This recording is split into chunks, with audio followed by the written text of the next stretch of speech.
Good afternoon, all. Voice is audible. Yes, ma'am.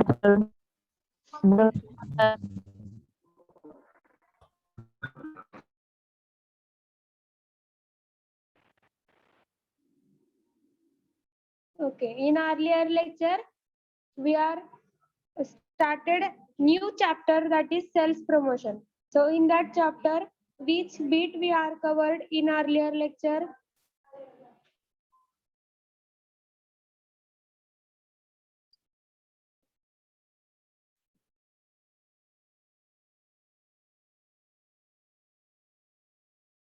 आठवते का कोणाला? Objective techniques. Objective. Yes.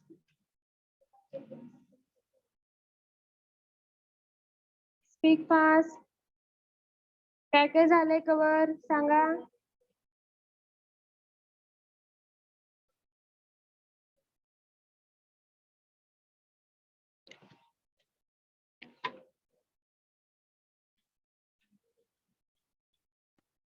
Objective.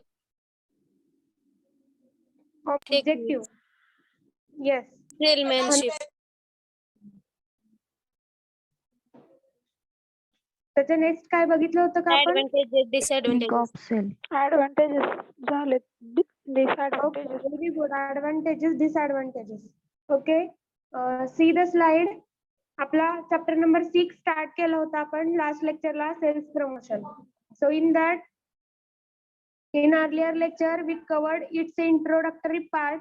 आपण sales promotion च्या रिलेटेड इंट्रोडक्टरी पार्ट बघितलेला की का गरज आहे. कारण ज्यावेळेस बिझनेस आहे, बिझनेस मध्ये जर तुम्हाला प्रॉफिट पाहिजे असेल तर डेफिनेटली प्रॉफिट साठी तुमचे मॅक्सिमम सेल झाले पाहिजे. त्यामुळं सेल प्रमोशन हा इम्पॉर्टंट चॅप्टर आहे रिगार्डिंग युअर सेल और युअर बिझनेस. जर तुम्ही तुमचा स्वतःचा ओन बिझनेस असेल तर तुम्हाला बिझनेस मधून ऍक्च्युली काय पाहिजे असतं, प्रॉफिट पाहिजे असतं. आणि जर प्रॉफिट इन्क्रीज करायचं असेल तर डेफिनेटली तुमच्याकडे जे प्रोडक्ट आहेत ते सेल झाले पाहिजे. ते सेल्स होण्यासाठी व्हेरियस टेक्निक जे आपण यूज करणार आहोत, सो त्या तुम्हाला या चॅप्टर मध्ये थ्रू आउट लर्न करायचे आहेत. This is the introductory part. त्यानंतर आपण नेक्स्ट पार्ट घेतला होता, that is objective. Various objective आहेत. नेक्स्ट आहे टेक्निक्स. टेक्निक्स मध्ये आपण व्हेरियस टेक्निक्स लर्न केला. In that free sample, trading stamp, coupon, price contents, fire and exhibition. Next आहे ओके, नेक्स्ट आहे सेल्समनशिप. सो सेल्समनशिपचे इंट्रोडक्टरी पार्ट आहे हा. त्यानंतर इट्स ऍडव्हान्टेज अँड डिसएडव्हान्टेज. इथपर्यंतचा पार्ट आपण लास्ट लेक्चरला कव्हर केला होता. Its advantage and disadvantage. Next आहे, so in today's lecture we are going to learn next bit of this chapter, that is steps in a selling process. जे पण काय आता आपण टेक्निक बघितल्या त्यानंतर काय येतं, व्हेरियस स्टेप्स आहेत की त्या थ्रू तुम्ही ते सेल करता प्रोडक्ट. फर्स्ट आहे pre sale preparation. In that the selection, training and motivation of a sales person is the first step in a personal selling. So pre sale preparation मध्ये काय आहे, जे पण कोण सेल्समन आहे त्यांना मोटिवेट केलं जातं किंवा त्यांना एक ट्रेनिंग दिली जाते की कसं प्रोडक्ट सेल करायचे. So the salesman must have a thorough knowledge of the product, customers, competitor, products and technique of a selling. So पहिली जी सेलिंगची जी स्टेप आहे ती स्टेप कोणती आहे, प्री सेल प्रिपरेशन. म्हणजे सेलिंग करण्याच्या आधीच आपण काय करतोय, प्रिपरेशन करतोय. कशासाठी प्रिपेअर करतोय, कारण जे आपले प्रोडक्ट आहेत त्या प्रोडक्टची जर इन्फॉर्मेशन त्या सेल्समॅनला नसेल तर तो कस्टमरला काय नॉलेज देणार किंवा कस्टमरला त्या प्रोडक्ट रिलेटेड त्याचा गुडनेस काय सांगणार. त्यासाठी पहिल्यांदा त्या सेल्समॅनलाच काय केलं जातं, नॉलेज दिलं जातं किंवा एक शॉर्ट ट्रेनिंग दिलं जातं, मोटिवेट केलं जातं. तर त्याच्यामुळे त्याला काय मिळणार आहे, थरो नॉलेज. ते प्रोडक्ट कसं आहे, कोणत्या नेचरचं आहे हे सगळं त्याला समजणार आहे. त्यानंतर त्याच्यासाठी कोणते कोणते कस्टमर्स अवेलेबल आहेत मार्केटमध्ये ते त्याला समजणार आहे. कॉम्पिटिटर्स म्हणजे सेमच प्रोडक्ट अजून कोणती अदर कंपनी बनवती आहे हे त्याला समजणार आहे. आणि ती कंपनी कोणत्या व्हेरियस टेक्निक्स यूज करते सेलिंग साठी हे पण त्याला या ट्रेनिंग मध्ये समजणार आहे. So first is a pre sale preparation. Next आहे prospecting. So the salesman must locate the potential buyers and identify their needs. They should examine the record of a past and send customer, find out the nature, attitude of a potential buyer. ह्यामध्ये काय सांगितलंय जे पण prospecting ही काय आहे second step. त्याच्यामध्ये salesman काय करतो, आता ऑलरेडी सेल्समॅनला स्वतःकडे नॉलेज आलेलं आहे रिगार्डिंग इट्स अ प्रोडक्ट. त्यामुळे तो काय करणार आहे कस्टमर सोबत कस्टमरचे नीड काय आहेत ते आयडेंटिफाय करणार आहे. ज्यावेळेस तो कस्टमरला भेटेल तो जे काय पोटेन्शियल बायर्स आहेत म्हणजे जे फ्रिक्वेंटली ते प्रोडक्ट यूज करतात त्यांच्याकडून रिव्ह्यू घेणार आहे की किती महिन्यापासून तुम्ही हे यूज करताय, त्याचा यूज तुम्हाला कसं वाटतंय, यूज करताना किती ते युजफुल आहे किंवा ह्याच्यामध्ये अजून मॉडिफिकेशन काय असायला पाहिजे होतं. तो हे सगळं काय करणार आहे तो त्यांच्याकडून काढून घेणार आहे. So also their needs, identify their needs. They should examine record of a past and send customer to find out the nature and attitude of a potential buyer. म्हणजे थोडक्यात तो काय करणार आहे कस्टमर सोबत बोलून मार्केटचा सर्वे घेणार आहे. This is the second step. Third is approaching. The salesman should introduce himself, the product, and the manufacturer to the potential buyer. He should be a polite and courteous while approaching the customer. A salesman at the counter should pleasantly greet the customer and make him feel at home. In a case he is busy with some other customer, he should assure the customer that he would attend to him presently. So third काय आहे approaching. Approaching मध्ये काय सांगितलंय जे पण salesman आहे त्या सेल्समॅनचं behaviour कसं असलं पाहिजे. पहिल्यांदा ज्यावेळेस पण कस्टमर येतात त्यावेळेस त्या सेल्समॅननी स्वतःचं इंट्रोडक्शन करून दिलं पाहिजे आणि त्यांनी सांगितलं पाहिजे की मी या शॉप मध्ये किंवा मी या प्रोडक्टचा सेल्समॅन आहे. त्यानंतर the product and manufacturer to the potential buyer. त्यानंतर कंपनीचे जे काय रूल्स आहेत किंवा ते प्रोडक्ट जे चांगले चांगले प्रोडक्ट आहेत ते व्यवस्थित त्याने एक्सप्लेन केलं पाहिजे. मॅन्युफॅक्चररची डिटेल सांगितली पाहिजे ही कंपनी ओरिजिनली कुठून आहे, काय आहे, किती फॅसिलिटी देते ही कंपनी, हे कंपनीचा गुडनेस त्याने सांगितला पाहिजे त्या पोटेन्शियल बायरला. Also he should be a polite. आणि हे सगळं करताना त्याचं बिहेवियर कसं असलं पाहिजे, should polite and courteous while approaching the customer. कस्टमरला बोलताना तो पोलाइटली त्याने हे सगळं एक्सप्लेन केलं पाहिजे. Salesman at the counter should pleasantly greet the customer and make him feel at a home. त्यांनी कम्फर्ट झोन तिथे एक क्रिएट केला पाहिजे. पोलाइटली तर बोललं पाहिजे. ऑल्सो त्यांचं ग्रीट म्हणजे काय असणार आहे वेलकम करून त्यांनी एक कम्फर्ट झोन तिथं क्रिएट केला पाहिजे. So in case he is busy with some other customer, he should assure the customer that he would attend him presently.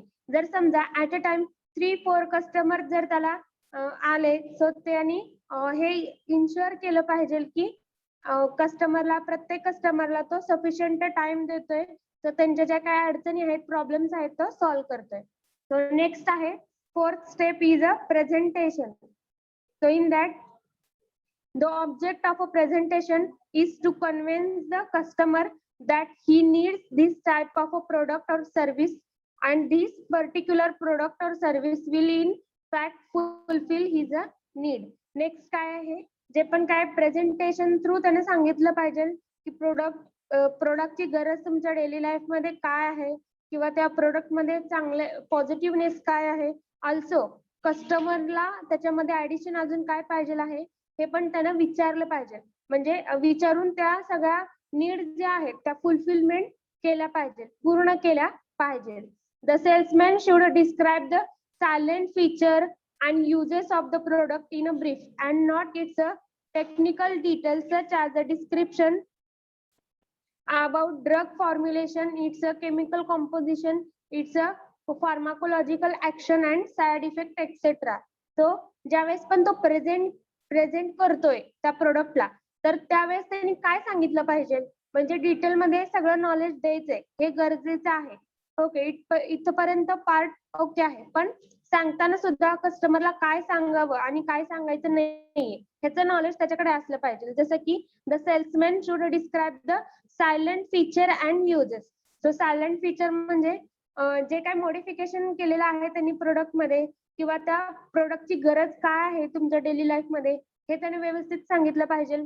So त्या प्रोडक्टचा यूज काय आहे ते एक्सप्लेन केलं पाहिजे, ना की म्हणजे त्याने काय एक्सप्लेन नकोय करायला, त्याचं टेक्निकल डिटेल म्हणजे कोणतं ड्रग यूज केलेला आहे, त्याचं त्या ड्रगचं केमिकल स्ट्रक्चर काय आहे, केमिकल कॉम्पोजिशन काय आहे, त्याची ऍक्शन कशी होते किंवा झाले तर साईड इफेक्ट कसे होतील, हे बाकीचे अदर गोष्टी त्यांना न सांगता जे कस्टमरला पाहिजे आहे सॅटिस्फॅक्शन साठी, तर लाईक त्यांनी तेवढंच फक्त रिप्रेझेंटेशन दिलं पाहिजे regarding that product. So next आहे, समजतंय का? Yes, समजतंय का ma'am. Student? Yes, ma'am. Yes, ma'am. Okay. Next आहे dealing with the objections. In that certain objection may be raised by the customer after presentation, which should be welcomed. ज्यावेळेस customer सगळी माहिती ऐकून घेतल्यानंतर ना, जे काय त्यांच्या मनातले प्रश्न आहेत त्यांनी जर विचारले तर त्यांनी एक शांतपणे ते ऐकून घेतले पाहिजे. Those objections which are mostly regarding the price, quality, design are help in discovering the doubts of the customer. Most of the time customer कोणते प्रश्न विचारतात की प्राइस, ह्या प्रोडक्टची प्राइस एवढी जास्त का आहे, किंवा जरी प्राइस जास्त असेल तर मग क्वालिटी तशी येणार का, त्याचं डिझाईनचं मॉडेल काय असेल तर त्याच्या रिलेटेड मोस्ट कॉमनली त्याच्या रिलेटेडच विचारतात.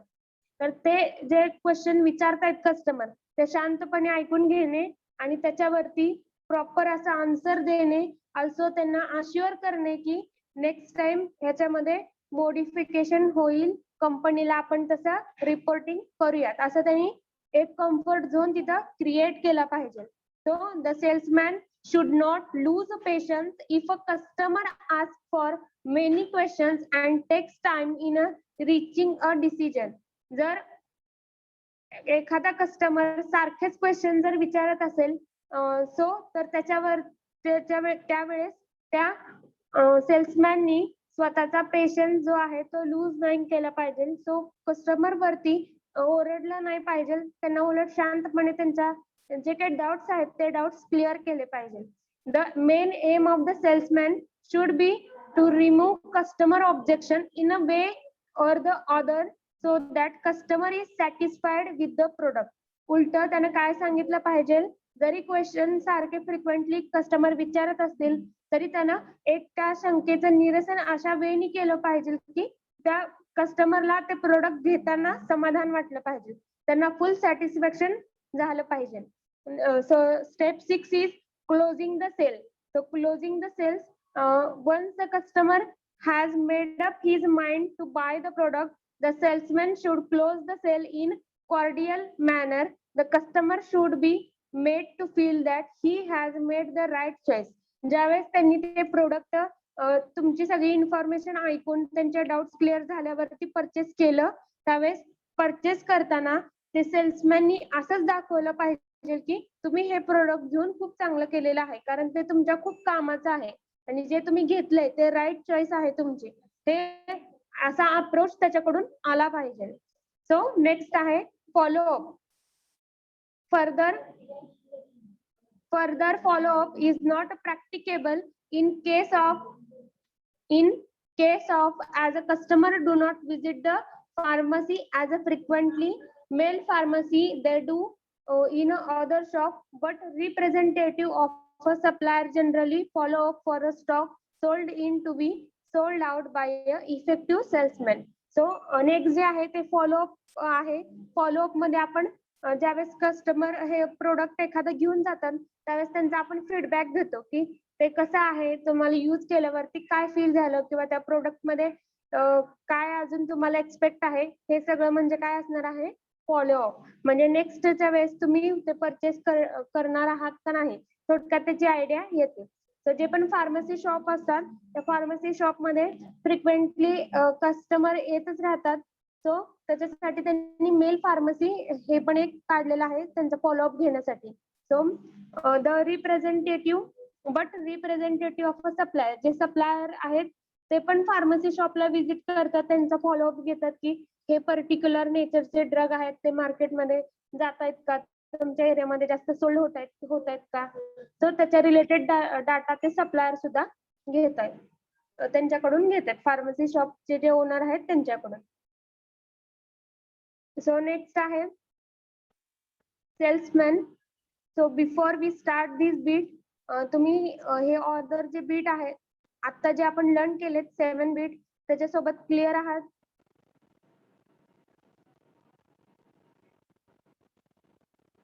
माय voice is audible? Yes, Yes. ma'am. Yes, ma'am. Yes, okay. ma'am.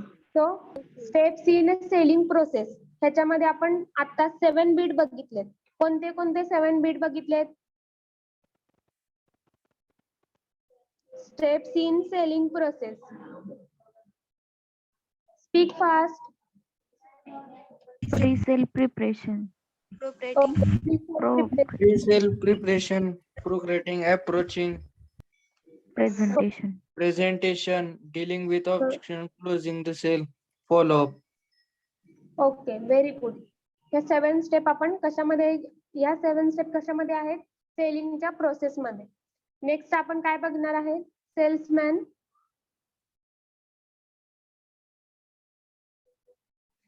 Salesman म्हणजे कोण? सो डेफिनेशन त्यांनी सांगितलेली आहे shortly. A person who is engaged in selling goods to the customer is known as a salesman. Salesman कोण आहे?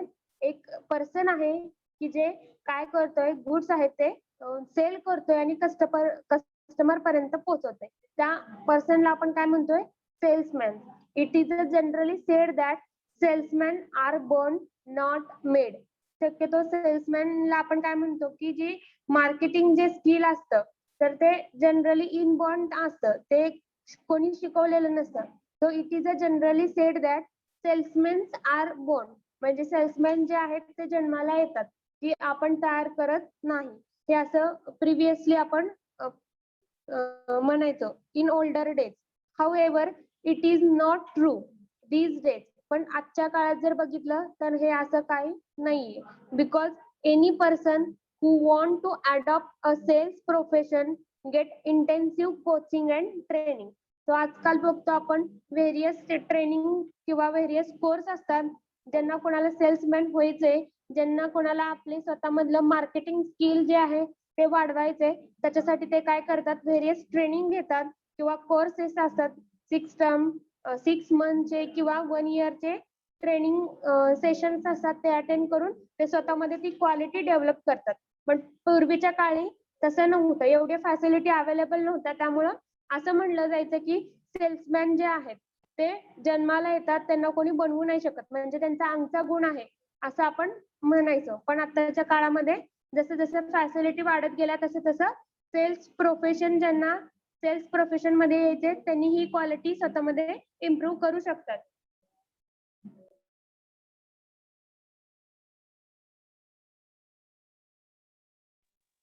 So, the success of a firm mainly depend upon the performance of their sales force. Therefore, it is essential to engage well-qualified, trained, energetic, and young person as the company sales force. So, जे पण company आहे किंवा firm आहे ते कशावरती depend आहे त्यांचं profit? तुम्हाला काय वाटतं? इंडस्ट्री आहे एखादी, त्यांचं सक्सेस कशावरती डिपेंड असतं? Student, are you listening? Yes, ma'am. Yes, ma'am. Okay, कंपनीचं सक्सेस कशावरती डिपेंड आहे? प्रॉफिट जास्त भेटलं तर. Turnover वरती. ओके, जर त्यांना त्यांचे जे प्रोडक्ट आहेत ते मार्केटमध्ये जर जास्त सेल झाले तर ते प्रॉफिट मध्ये येतील. त्याच्यासाठी त्यांनी काय सांगितलंय? The success of a firm mainly depend upon the performance of their sale force. जेवढा चांगला सेल फोर्स म्हणजे जेवढे चांगले सेल्समॅन त्या कंपनीकडे असतील तेवढं काय होणार आहे, प्रोडक्ट जास्ती त्या मार्केटमध्ये सेल होणार आहेत किंवा विकले जाणार आहेत. देअरफॉर त्यामुळे ते अपॉइंट करताना सुद्धा सेल्समॅन कसे अपॉइंट करतायत, वेल क्वालिफाईड म्हणजे ज्यांच्याकडे एज्युकेशन असेल म्हणजे क्वालिफिकेशन असेल किंवा एनर्जेटिक यंग पर्सन, जेणेकरून ते काय करतील, जास्तीत मॅक्झिमम ते त्या मार्केटिंग वरती वर्क करून मार्केटिंग मुळे काय होणार आहे, जास्ती प्रोडक्ट सेल होणार आहेत आणि जास्ती प्रोडक्ट सेल झाले तर त्या कंपनीचं प्रॉफिट होणार आहे. सो सक्सेस कशावरती डिपेंड आहे, त्या सेल्स फोर्स वरती डिपेंड आहे. Next quality of a salesman. In that आपल्याला आता जर असे पर्सन आपल्याला अपॉइंट करायचे असतील की जे एनर्जेटिक आहेत, यंग आहेत, त्यांच्याकडे वेल क्वालिफिकेशन आहे, तर ज्यावेळेस सेल्समॅन अपॉइंट करायचा आहे त्या कंपनी अंडर, तर त्याच्या व्हेरियस क्वालिटीज आपण बघितल्या पाहिजे. सो बेसिकली त्याच्याकडे 4 क्वालिटीज असल्या पाहिजे. In that first is a personal quality.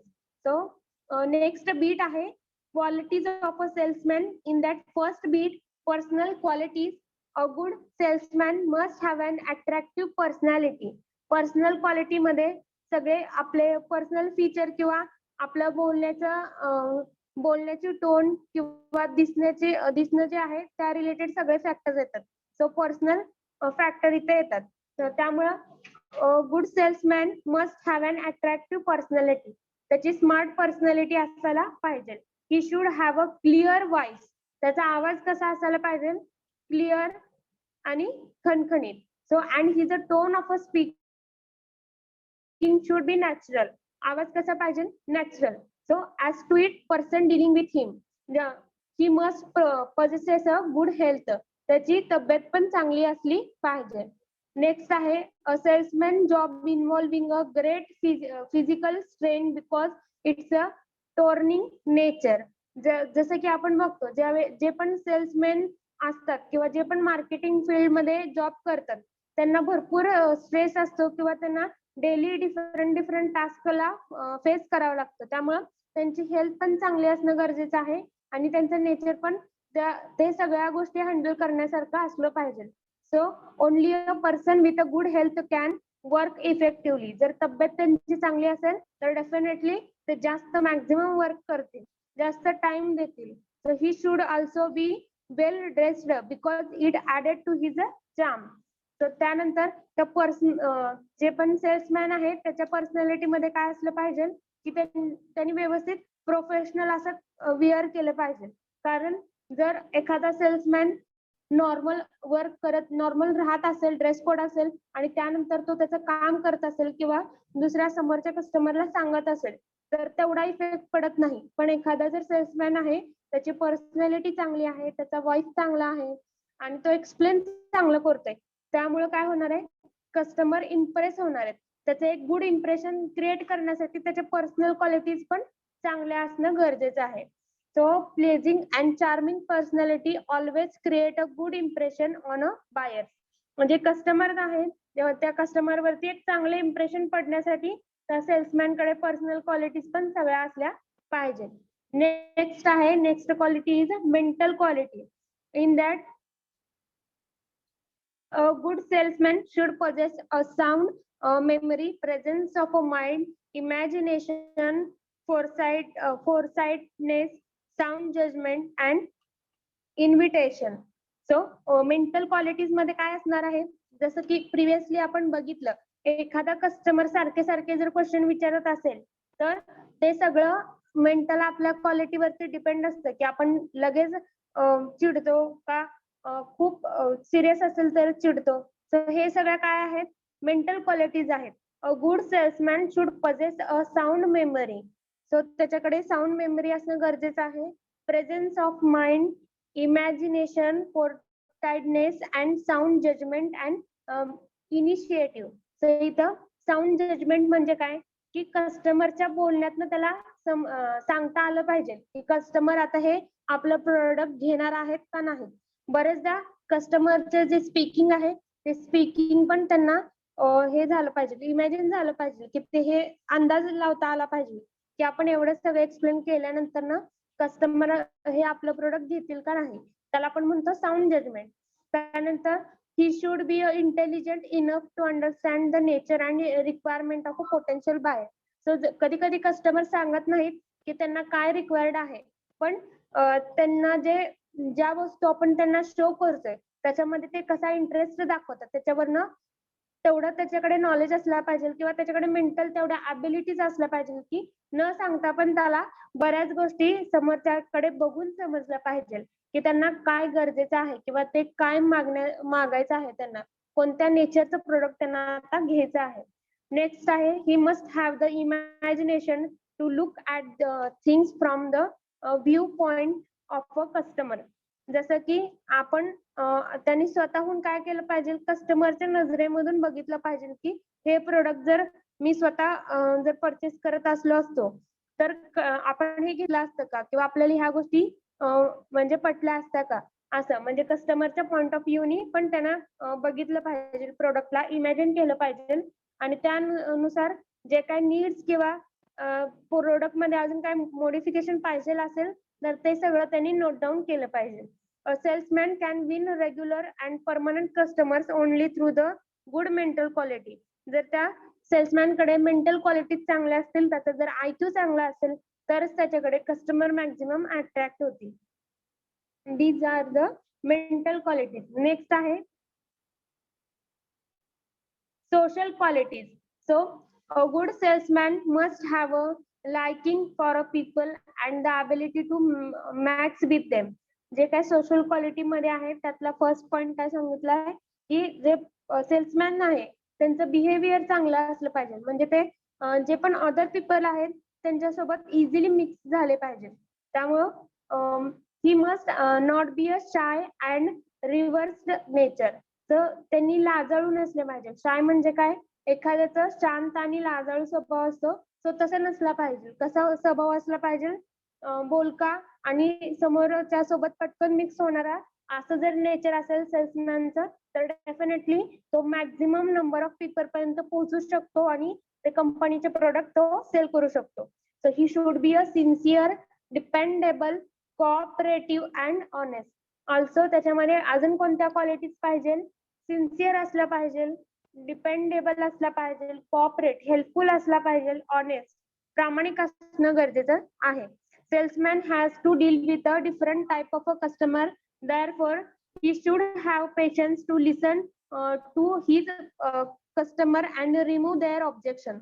जे काही सेल्समॅन आहेत त्यांना वेगवेगळ्या कस्टमर सोबत फेस करावं लागतं. त्यांना बऱ्याच वेळ ट्राय करून त्या कस्टमरला समजावून सांगावं लागतं की हे प्रोडक्ट खरंच तुमचे किती युजफुल आहे किंवा ह्याची जी प्राइस आहे ते बाकीच्या प्रोडक्ट पेक्षा कमी आहे. हे त्यांना कन्व्हिन्सिंग पॉवर त्याच्याकडे असली पाहिजे.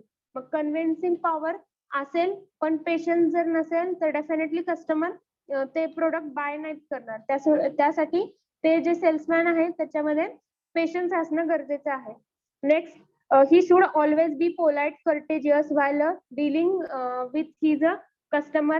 He must help the customer in selling the right type of goods.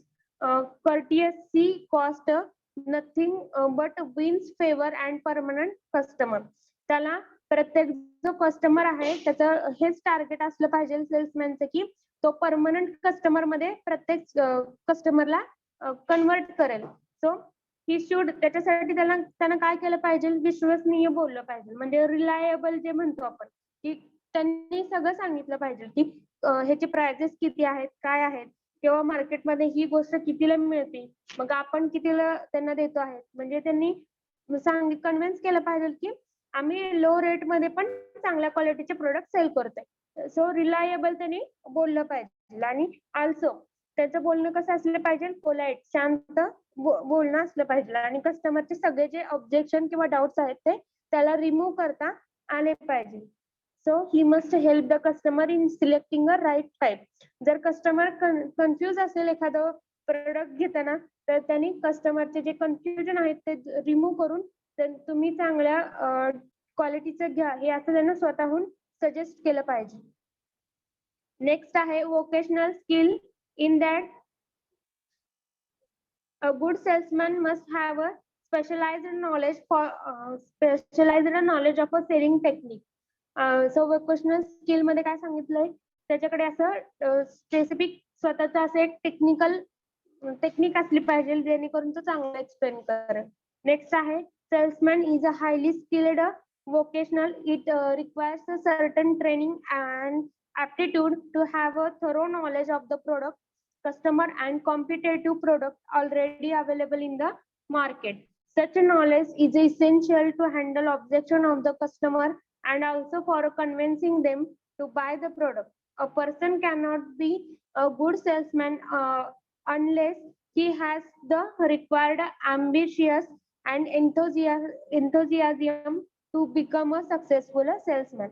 Vocational skill मध्ये काय आहे, वोकेशनल स्किल मध्ये सांगितलेलं आहे की त्याच्याकडे सॉफ्ट स्किल सगळे असले पाहिजे. म्हणजे त्याचं जे बोलण्याची जी आवाज आहे, जसं की एखादा माणूस आहे तो खरंच खरं सांगत असतो, पण त्याचं ते व्हॉइस किंवा त्याचा जो टोन आहे, त्या टोन मुळे काय होतं, समोरच्याला ते कुठेतरी ब्रेन पर्यंत पोहोचत नाहीये किंवा काय होतंय तिथं हॅम्परिंग होते. म्हणजे एखादा राईट पॉइंट सांगत असतो, पण जर तो ओरडून सांगत असेल तर डेफिनेटली आपल्याला असं वाटायला लागतं की तो आपल्याला फोर्स करतोय. त्यामुळे वोकेशनल स्किल जे आहेत ते असणं खूप गरजेचं आहे. जसं की सॉफ्ट व्हॉइस किंवा आपण अजून काय म्हणतो, टोन मध्ये कधी टोन आपला इन्क्रीज व्हायला पाहिजे, कधी टोन आपला डिक्रीज व्हायला पाहिजे. तर ह्या सगळ्या कशामध्ये येतात, स्किल वोकेशनल स्किल मध्ये. तसंच इथं सांगितलेलं आहे की त्याच्यासाठी त्यांना रिक्वायर्ड असं ट्रेनिंग घेतलं पाहिजे. त्या प्रोडक्टचं त्याच्याकडे थरो नॉलेज असलं पाहिजे, कस्टमरला त्याला फेस करता आलं पाहिजे आणि त्याला माहित असणं गरजेचं आहे की मार्केटमध्ये त्याच प्रोडक्टसाठी किती कॉम्पिटिशन आहे. सो ते कस्टमरला त्याला इझिली कन्व्हिन्स करता आलं पाहिजे.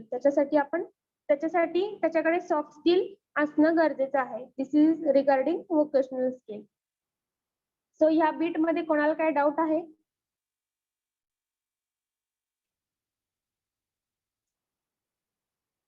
Student, my voice No, is ma'am. Audible? Yes, ma'am. Okay, या बीट मध्ये कोणाला काय डाऊट आहे? कोणता बीट स्टार्ट होता?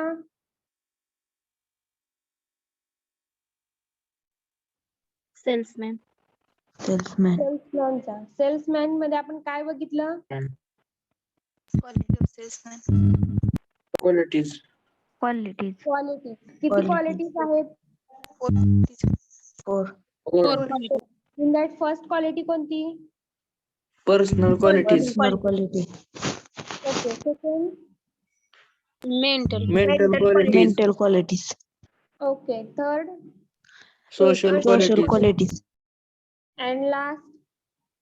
Vocational qualities. Location skill. Okay, vocational skill. त्याच्या आधी आपण प्रोसेस बघितली होती. प्रोसेस मध्ये किती स्टेप्स आहेत किंवा कशाची प्रोसेस आहे ती?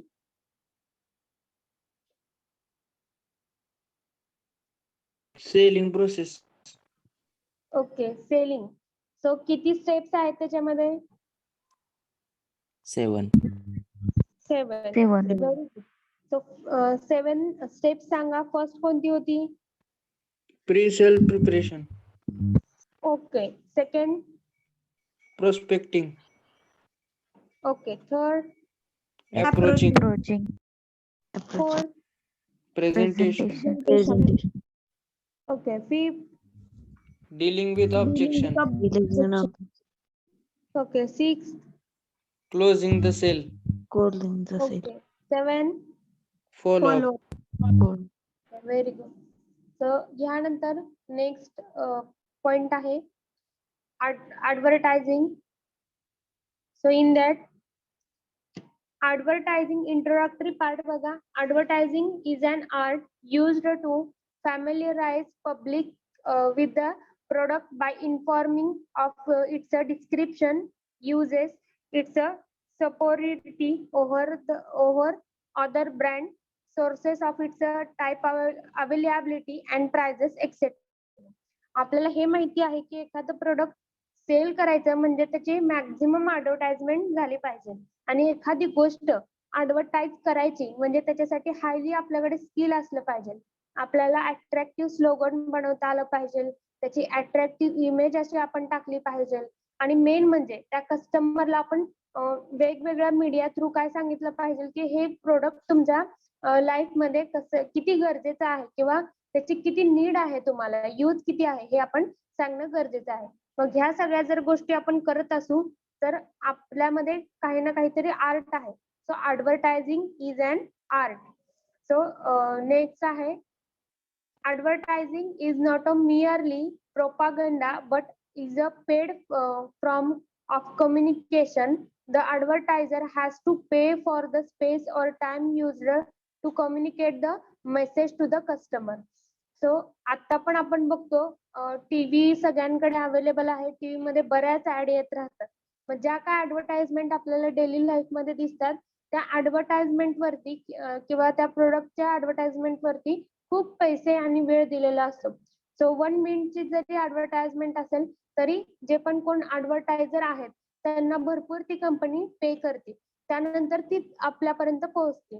सो ऍडव्हर्टाइजमेंट ही एक आर्ट आहे किंवा हे एक टेक्निकल स्किल आपल्यामध्ये असणं गरजेचं आहे जर आपल्याला बिझनेस मध्ये प्रॉफिट कमवायचं असेल तर.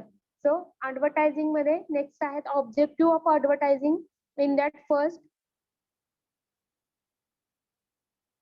objective of advertising in that first to create a demand for a new product by explaining its utility. पहिल्यांदा जे पण काही नवीन प्रोडक्ट आहेत त्याची डिमांड मार्केटमध्ये क्रिएट करायची आणि त्याचा यूज सांगायचा कस्टमरला. सो हे पहिलं ऍडव्हर्टायझिंगचं ऑब्जेक्टिव्ह आहे. नेक्स्ट आहे to increases its sales by attracting new customer. जे काही सेल्स आहेत तो सेल्स वाढवण्यासाठी जे पण नवीन कस्टमर आहेत त्यांना अट्रॅक्ट केलं पाहिजे.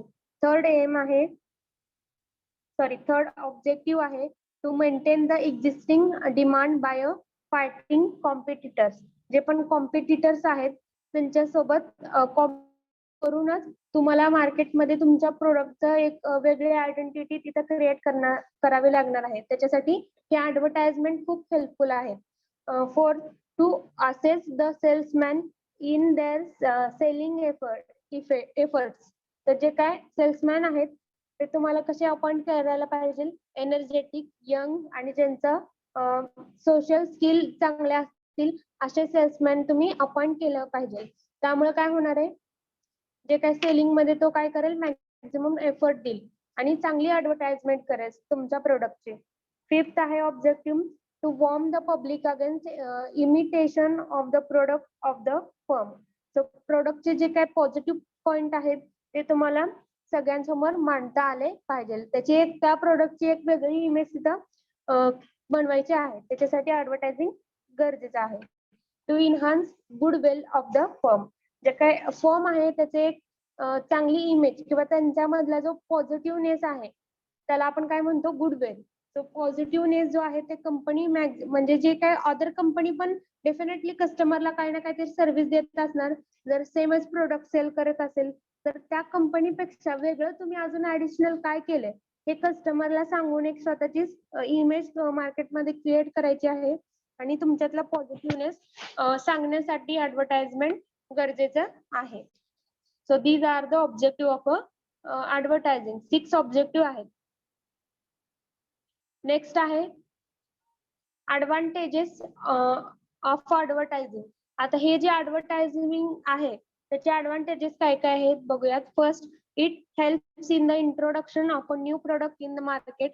जर तुमची कंपनीने नवीन एखादं प्रोडक्ट लॉन्च केलं असेल तर ते लॉन्च केलेलं प्रोडक्ट सगळ्या कस्टमर पर्यंत पोहोचवण्यासाठी ऍडव्हर्टायझिंग खूप चांगला मीडिया आहे.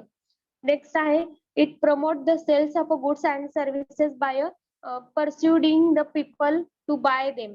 तर त्यामुळे काय होतं, सेल्सचं प्रमोशन होतं. प्रमोशन म्हणजे प्रत्येक कानाकोपऱ्यामध्ये ते आपली ऍडव्हर्टाइजमेंट जर गेली तर डेफिनेटली आपल्याला पोटेन्शियल बायर जे आहेत ते मिळतात. म्हणजे जे फ्रिक्वेंटली परमनंट कस्टमर जे आपण म्हणतो ते आपल्याला मिळतात. त्याच्यासाठी ऍडव्हर्टाइजमेंट खूप हेल्पफुल आहे. म्हणजे ते ऍडव्हर्टाइजमेंटचा ऍडव्हान्टेज आहे. So it enables a firm to face competition in the market for its survival. जे पण मार्केटमध्ये करंट मध्ये जे काही कॉम्पिटिशन आहे त्या कॉम्पिटिशन मध्ये स्टेबल राहण्यासाठी, टिकून राहण्यासाठी आपल्या प्रोडक्टची ऍडव्हर्टाइजमेंट करणं गरजेचं आहे. म्हणजे ऍडव्हर्टाइजमेंट काय करते, ती इमेज किंवा तुम्ही मार्केटमध्ये टिकून राहता जर तुम्ही प्रोडक्टची ऍडव्हर्टाइजमेंट करत असाल तर.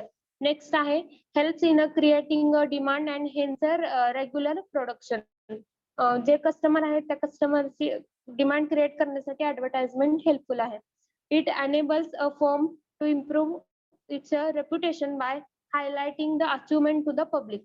जर तुम्ही सांगितलं की तुमच्या ऑर्गनायझेशननी एवढे अचिव्हमेंट केलेले आहेत, तर ते एक सोसायटीमध्ये एक चांगलं इमेज किंवा तुमचीच एक रेप्युटेशन किंवा आपण म्हणतो की स्टँडर्ड कंपनी मध्ये, नामांकित कंपनीमध्ये आपली इमेज आहे ती कन्वर्ट होते.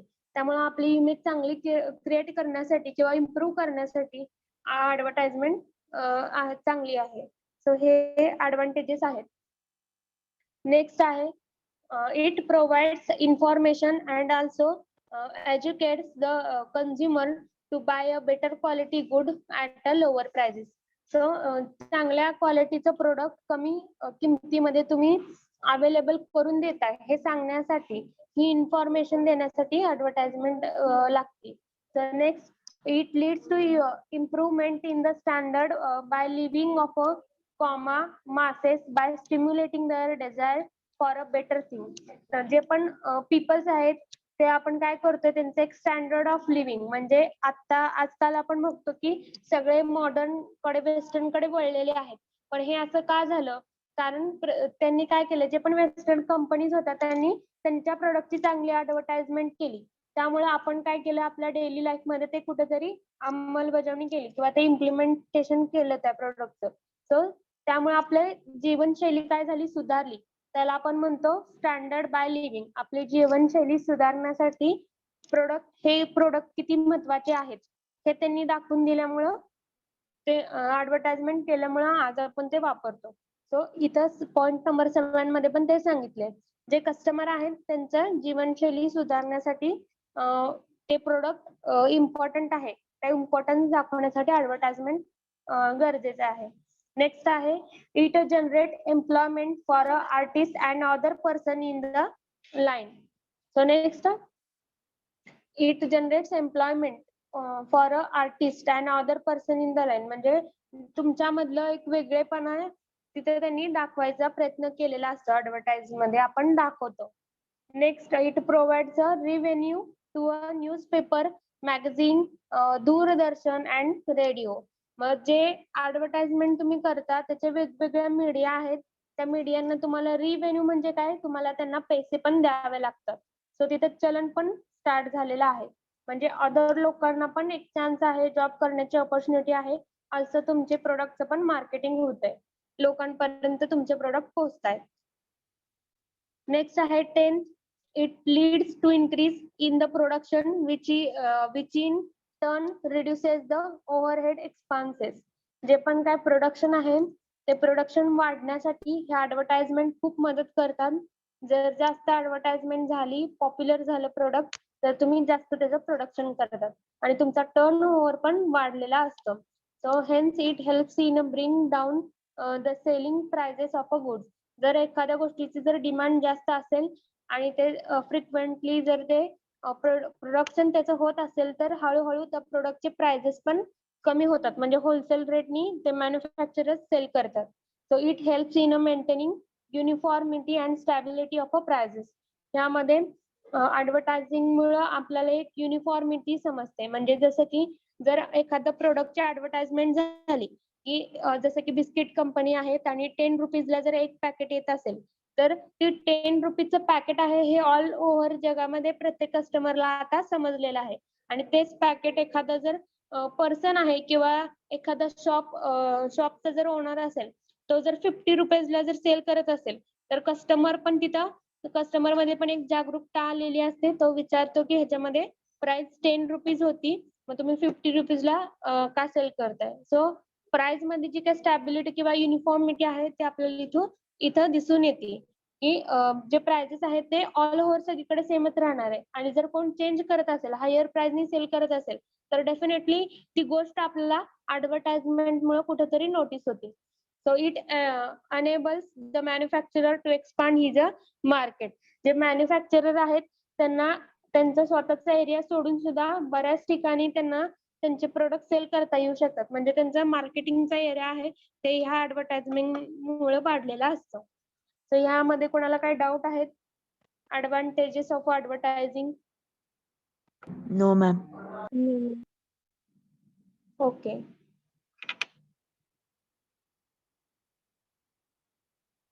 नेक्स्ट आहे डिसएडव्हान्टेजेस.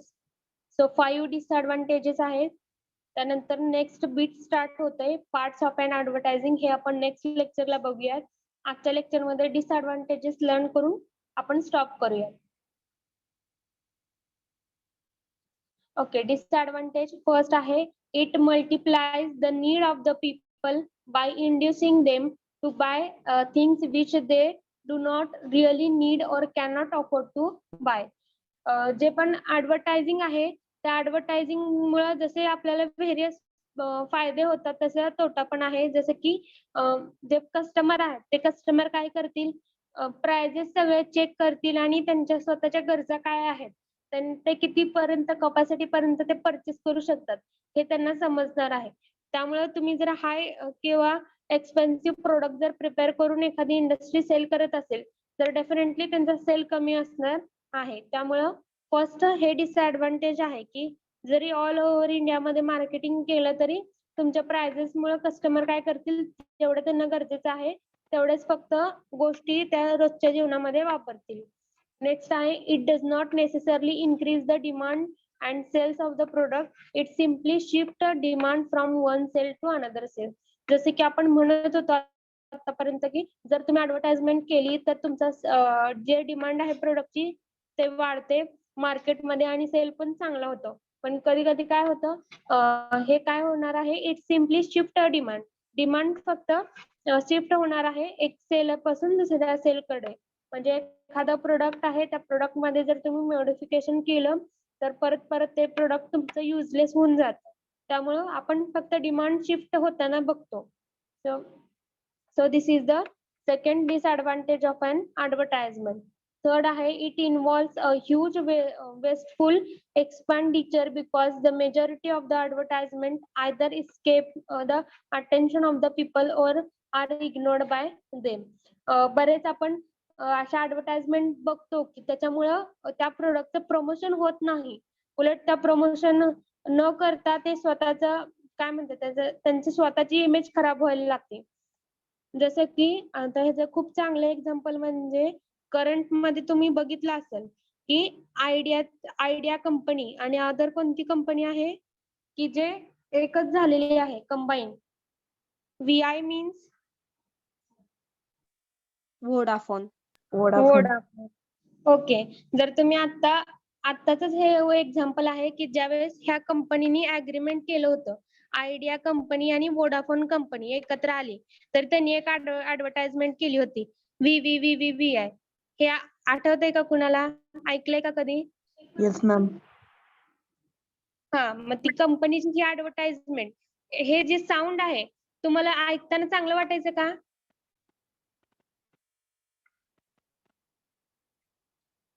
ऐकलेत का कधी? ओके जाऊ द्या. हे असे बरेच आहेत की कधी कधी ऍडव्हर्टाइजमेंट आपण चांगली करायला जातो पण त्या ऍडव्हर्टाइजमेंटच्या त्या स्लोगनमुळे किंवा त्या सेंटेन्समुळे काय होतं ते फ्लॉप व्हायला लागतं. कुठेतरी एक इमेज त्यांची घसरते. सो इरिटेटिंग पण ऍडव्हर्टाइजमेंट होऊ शकतात. इनोव्हेटिव्ह किंवा क्रिएटिव्ह ऍडव्हर्टाइजमेंट होण्याऐवजी जी होती ती पण इमेज थोडी कमी व्हायला लागते. सो नेक्स्ट आहे it increases the cost of a production. Also जास्त ऍडव्हर्टाइजमेंट वरती पैसे किंवा मनी इन्व्हेस्ट केल्यामुळं ते कॉस्ट पण काय होते त्याची त्या प्रोडक्टची वाढतीये. Next many time the facts are misrepresented in the advertisement. बऱ्याचदा जे पण त्याचे युजेस असतात ते युजेस आपण ऍडव्हर्टाइजमेंट मध्ये बघत असतो पण ते कधी कधी ते मिसरिप्रेझेंटेड झालेले असतात. म्हणजे चुकीचं एखाद्या वेळेस ते ऍडव्हर्टाइजमेंट बनलेली असते. So these are the disadvantages. हे डिसएडव्हान्टेजेस मध्ये कुणाला काही डाऊट आहे? No, ma'am. Okay. Then we will stop here. Thank you for your patience. Before you leave the meet, आज आपण कोणते कोणते पॉइंट बघितले होते? Can you revise?